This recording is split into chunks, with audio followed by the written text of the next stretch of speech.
What if the worst day of your life wasn't a curse but a test?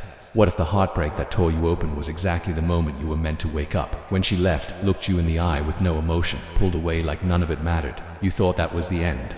You thought your world shattered. You stopped eating, stopped sleeping, staring at your phone, waiting for an apology, an explanation, anything to make sense of the pain. But it never came. Here's the truth. No one tells you closure is a myth. You don't get closure, you create it. You don't find peace, you earn it through fire, silence. Every sleepless night when your chest feels like it's collapsing. That's where it begins. She thought you'd break, spiral, beg, become a ghost of yourself, crying behind closed doors while stalking her socials, wondering who she's with. But not you, not anymore. You took that pain and made a decision. No more chasing, no more pleading, no more losing yourself to people who walk away like you meant nothing. You stepped into stillness, control, into the path of the stoic. Because a man who knows his worth doesn't chase, he withdraws, builds, disappears. Not to punish her, but to protect himself and rebuild his center. The moment you stopped reacting, she noticed. The moment you stopped playing her game, the dynamic shifted. The one who cares less holds the power, but the one who masters himself becomes untouchable. This is where the real story begins, not with heartbreak or betrayal, but with rebirth. This isn't about getting her back, it's about getting you back. Sharper, colder. A man with presence who doesn't need attention because he commands respect and silence. You didn't break, you ascended. You became unreachable. If you're done bleeding for someone who walked away like it was easy, hit like, subscribe, turn on notifications, and comment below. She lost access to a king. Number 1. Pain is the forge. She thought the heartbreak would break you, and for a moment it did. You collapsed under the weight of it. The silence felt like 1,000 knives. You questioned everything: your worth, your value, your identity. How could someone who once looked at you like you were everything now walk away like you were nothing? That's exactly what she expected. She expected you to fall into the same pattern as every other man she left, spiraling into texts, calls, desperate to be seen, to be heard, to matter. But you didn't. You went dark. You faced the storm alone. And in that silence, something that happened. The pain didn't just hurt. It carved. It stripped away the illusion, the comfort, the fantasy. You were forced to sit with the raw truth. Nobody's coming to save you. And that realization, that was the moment you were born again. The Stoics understood this better than anyone. Epictetus said, difficulties are things that show a person who they are. The heartbreak didn't ruin you, it revealed you. It showed you the cracks in your foundation and gave you the blueprint to rebuild stronger than before. You stopped asking why she did it and started asking what you could become because of it. You stopped reacting emotionally and started observing with clarity. You stopped bleeding out for someone who wouldn't even hand you a bandage and started building armor. Real men don't run from pain. They don't numb it, drown it, or avoid it. They walk straight into it because pain is a forge, and only fire can shape steel. Every sleepless night, every unanswered text, every flashback that gut punched you out of nowhere, that wasn't weakness. That was resistance training, mental weightlifting. You were being hardened. And when the time came, when the noise faded and the emotions finally settled, you weren't broken anymore, you were transformed. She expected to find you shattered, but when she looked back, you weren't there because the man she left behind no longer exists. In his place is someone sharper, quieter, stronger. She tried to break you, but you became unreachable. Number 2, the illusion of control. She thought she had you, not just your heart, but your mind, your attention, your energy. She believed she could pull away and you'd chase. That if she withheld affection, you'd double down on yours. That if she acted cold, you'd heat things up trying to win her back. But something flipped. You saw it for what it was: control, a subtle game of power dressed up as love. For a while, you played your part. You tried harder. You gave more. You thought if you just explained how much she meant to you, she'd come back around. But she didn't. Because control doesn't respond to love. It feeds on imbalance. That's when you unplugged. You stopped trying to control something you never truly had. The Stoics warned against this trap. Seneca said, "We suffer more in imagination than in reality." You were suffering over outcomes. You couldn't command her feelings, her choices, her silence. But control is a lie. You don't own anything that can walk away, and you don't beg for what's meant for you. So you did the only thing a real man can do when he's faced with a rigged game. You stopped playing. No more emotional poker. No more waiting on her next move like your peace depended on it. You took your power back, not by lashing out, but by letting go. Letting go of the illusion that love is earned through sacrifice. Letting go of the idea that her return defines your worth. Letting go of trying to steer a ship that was never in your hands to begin with. That's when everything shifted. You became still, you became calm, and suddenly, she noticed. The moment she lost control of your emotions, she lost her grip on your soul. You weren't chasing anymore. You weren't reacting. You weren't trying to fix what was never yours to hold. And that made you powerful. Because here's the truth. The man who no longer seeks to control others becomes impossible to control himself. She thought you'd spiral. Instead, you became a storm she couldn't command. Number 3. Emotional discipline over chaos. She wanted a reaction, not love a reaction, to prove she still had power over you. A desperate message, a meltdown, an outburst. That's how control feeds itself, through your lack of it. She knew exactly which words to say to trigger you, which silences to drop to make you overthink. And for a while it worked. You rode the emotional roller coaster when she paid attention, crushed when she didn't. Your peace was tied to her mood, your value to her approval. But then something shifted. You stopped performing. You stopped responding. You stopped letting her emotional chaos dictate your inner climate. You learned what most men never do. The most dangerous man in the room is the one who feels everything, but shows nothing. Emotional discipline isn't about being numb, it's about control. It's about feeling the storm without letting it consume you.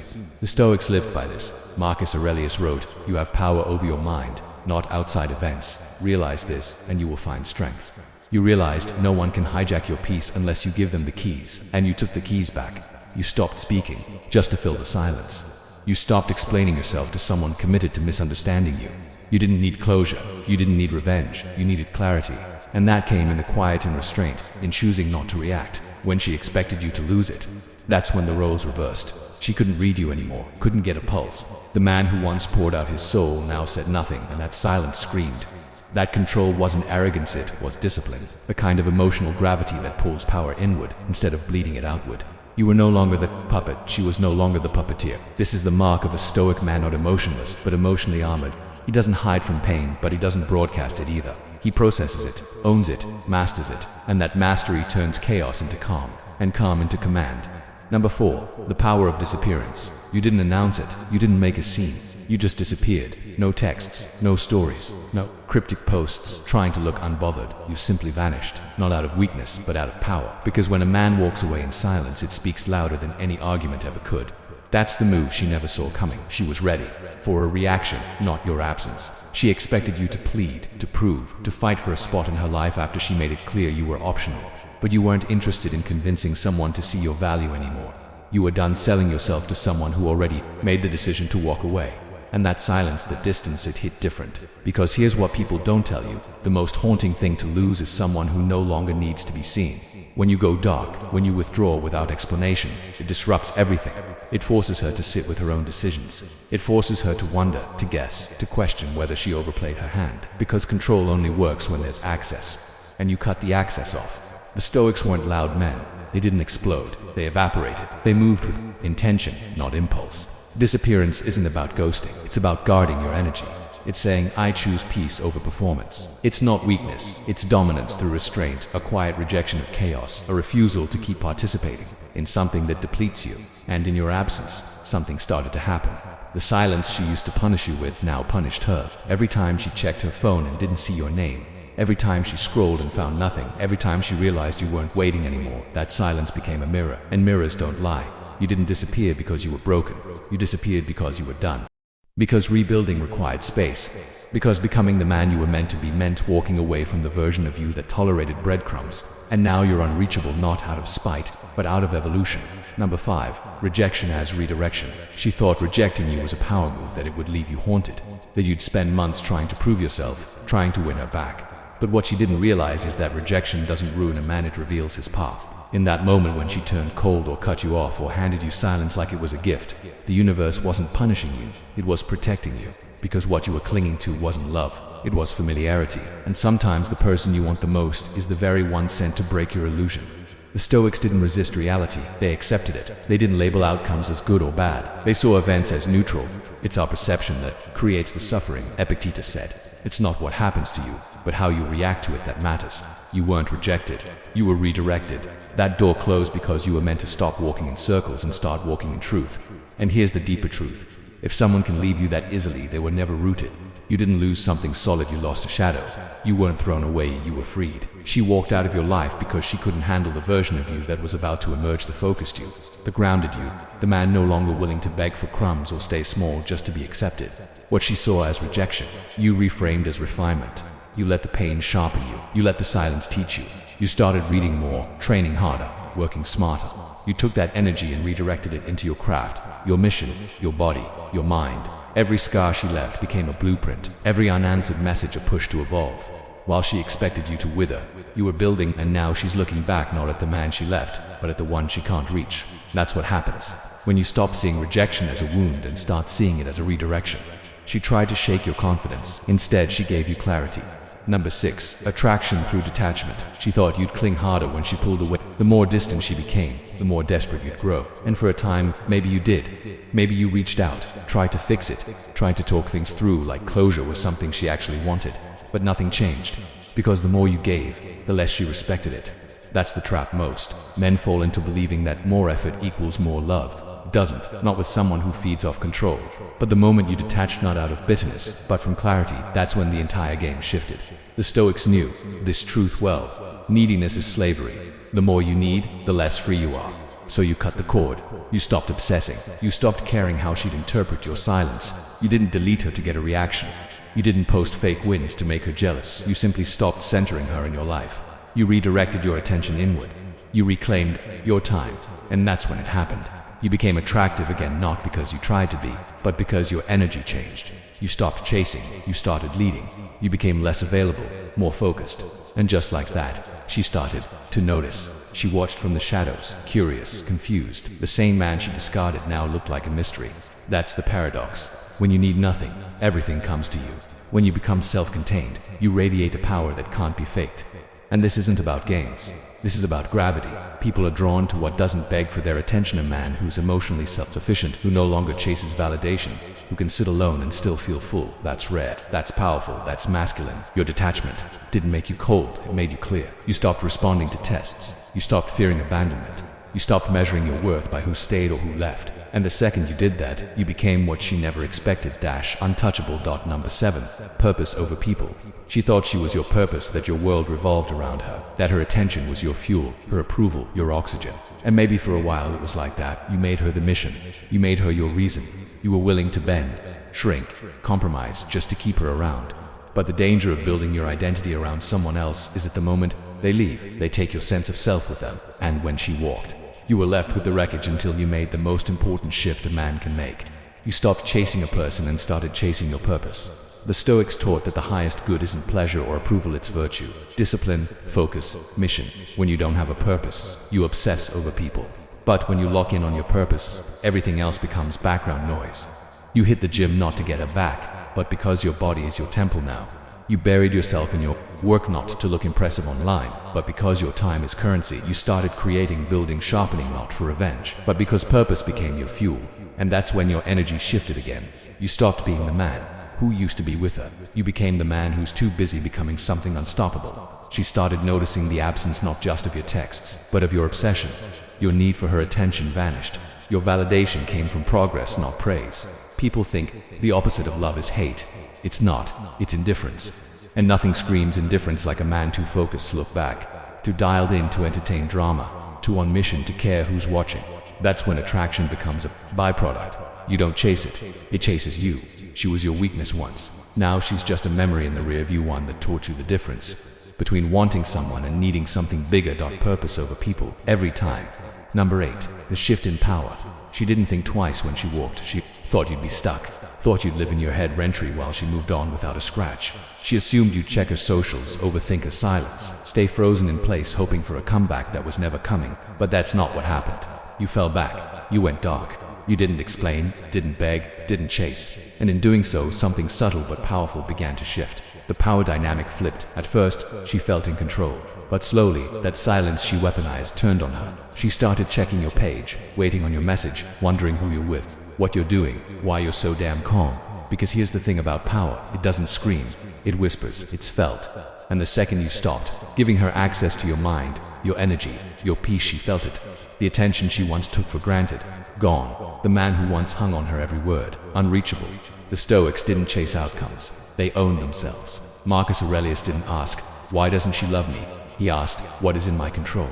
And that's what you mastered. You stopped trying to influence her behavior and mastered your own. You moved with discipline. You posted with purpose. You spoke less, moved smarter, trained harder. And the less she knew about you, the more she wondered. People don't miss what they have constant access to. They miss what they can't figure out. And now, you're a mystery. That shift in power didn't come from manipulation. It came from evolution, from emotional self-respect, from no longer asking for a seat at the table because you realized you'd build your own. She thought leaving you meant control, but she miscalculated because the man she thought was broken is now building in the version of you she left behind, gone, replaced by someone she can't read, can't reach, and maybe can't replace. Number 9. From broken to bulletproof. There was a time when just seeing her name could wreck your whole day. A picture, a memory, a scent, you'd spiral. Tight chest, racing thoughts, no appetite. You felt broken, like a shell of the man you used to be, and that's exactly what she expected, that the damage would linger, that you'd carry that weight forever. But pain has an expiration date if you let it. What once shattered you now sharpens you. What once triggered you now fuels you. You didn't stay broken. You turned the wound into armor. Now, you're bulletproof. This didn't happen overnight. There were setbacks, weak moments. But the difference now, you feel pain without being owned by it. You don't flinch when her name pops up. You don't pause your life to check what she's doing. You don't fantasize about what if. That part of you is gone. You stopped waiting to feel ready and started building regardless. The gym became your therapy. Books became your mentals. Solitude became your edge. The noise faded, the chaos cleared, and what emerged was a man in full control of himself. The Stoics saw adversity as fuel. Seneca wrote, "Difficulty strengthened the mind as labor does the body." You trained your mind the way you trained your body reps over and over. You didn't numb yourself. You faced it until it didn't own you anymore. You didn't run from pain. You outlasted it. Now you're composed, quiet, focused. You don't respond out of emotion. You observe, you calculate, you move with intention. You learned how to sit with discomfort and come out stronger on the other side. You stopped reacting like a boy and started deciding like a man. She thought you'd be stuck in pieces. Instead, you forged armor from the very things that tried to destroy you. You don't get rattled, you don't chase, you don't explain. You just keep moving. Calm, collected, bulletproof. Number 10. You are the prize. She thought walking away would destroy you, that you'd crumble, spiral, fade into nothing, that your value was tied to her presence, but she was wrong, because what she didn't see, what she couldn't see, was that you were never dependent on her. You just hadn't realized your own power yet. The man you are now, she wouldn't even recognize him. You didn't just survive the loss, you transcended it. You stopped waiting to be chosen and started choosing yourself. You became the prize, not because of ego, but because of evolution. You're not loud about it. You don't need to be. You walk different. You speak less. You don't chase. And you definitely don't seek validation from someone who couldn't see your worth when it was standing right in front of them. That version of you, the one who begged, over-explained, overextended, he's gone, dead, buried. Buried. In his place is someone focused, solid, unmoved. This is what Stoicism is about. Not coldness, but clarity. Not revenge, but rebirth. You no longer measure your value through someone else's lens. You define it through your discipline, your vision, your ability to stay centered when everything around you wants to pull you off track. You've stopped performing. You've stopped proving. Now you just are. And the irony, now that you've become detached, present, and whole, she wants back and now. She watches from the sidelines, wondering how she lost a man who was once so easy to reach, but you're not looking back. Because when you finally realize you're the prize, you stop trying to fit into places that shrink you. You stop entertaining people who fumbled you. She didn't break you. She revealed you. And now the man she thought she could play is the man she can't even get close to. You're not angry, you're not bitter, you're just unavailable. Not emotionally shut down, but upgraded. You outgrew her chaos. You outgrew the need to be wanted. You became exactly who you were always meant to be. Undeniable. She thought you'd break, that she could walk away and leave you shattered. But instead, you became a man she no longer has access to. You stopped chasing, you stopped explaining, you stopped bleeding for someone who saw you as disposable. And through that silence, through that storm, you transformed. You didn't just get over her, you got into alignment with who you really are. You found your edge, you found your focus, you found your purpose. And now she's the one looking back, wondering how she lost a man who built himself into something untouchable. This isn't about revenge, it's not about getting her back. It's about never going back, because you finally understand you were the prize the whole time. She didn't walk away from weakness. She walked away from potential. And now that potential has become power. So if you're done shrinking yourself, done explaining your worth, done chasing ghosts, and you're ready to walk like the storm you've become, hit that like button, subscribe, turn on notifications, and comment below.